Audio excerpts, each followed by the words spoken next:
Your equation S is equal to C dash plus sigma dash tan phi.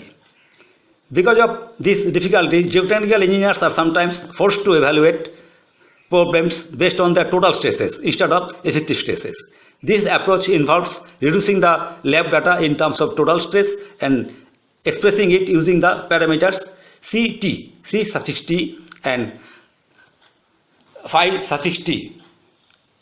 That means in terms of total stress.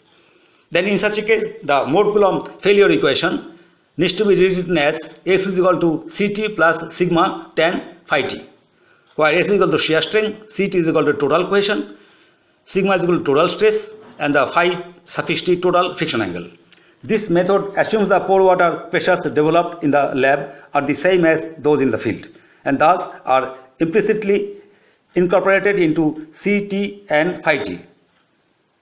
This assumption introduces some error in the analysis, but it becomes an unfortunate necessity when we can not predict the magnitude of excess pore water pressures in the field.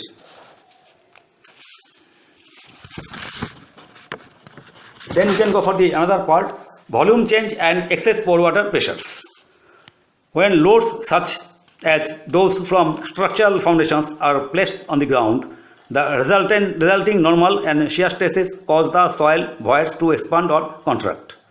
If the soil is saturated, this expansion or contraction produces excess pore water pressures, as already discussed.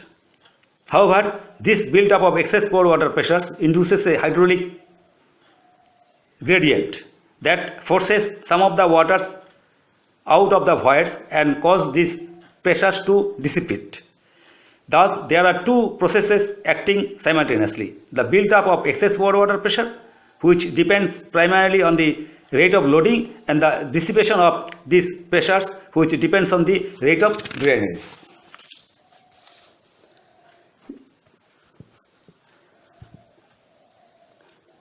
If the rate of drainage is faster than the rate of loading, then any excess pore water pressures will be small and short-lived.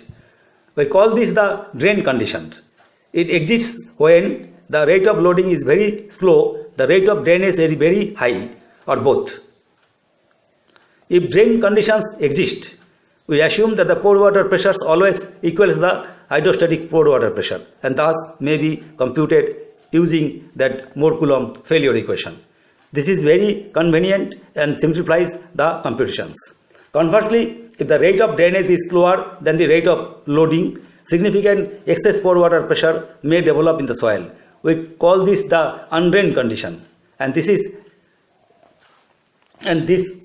occurs when the load is applied rapidly or the soil drains slowly. The undrained condition is more difficult to analyze because we need to account for the excess pore water pressures. This may be done either explicitly or implicitly, as already discussed.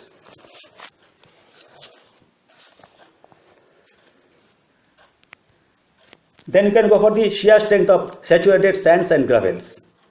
The rate of drainage in sands and gravels is very rapid because of their high hydraulic conductivity. In other words, any excess pore water pressures that may develop in these soils dissipate very rapidly because of water flows through them very quickly and easily. In addition, most of the load acting on foundations usually consists of dead and live loads, which are applied over a period of days to weeks. This is much slower than the rate of drainage in sands and gravels.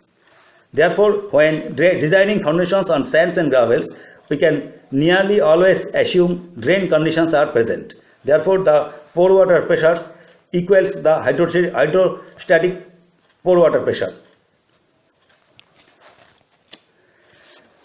The effective cohesion C dash and effective friction angle phi dash are obtained from laboratory tests, as already discussed, or from in situ test in the field. For clean or silty sands and gravels, it is normally best to use C dash is equal to 0. Some cohesion may be present in the clay sands and gravels, but it should be used only with great caution because it may not be present in the field.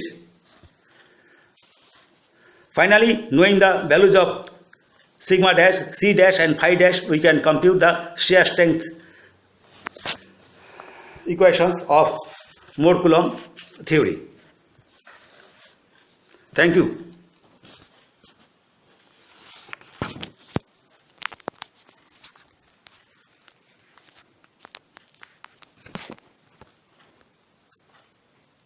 Your equation.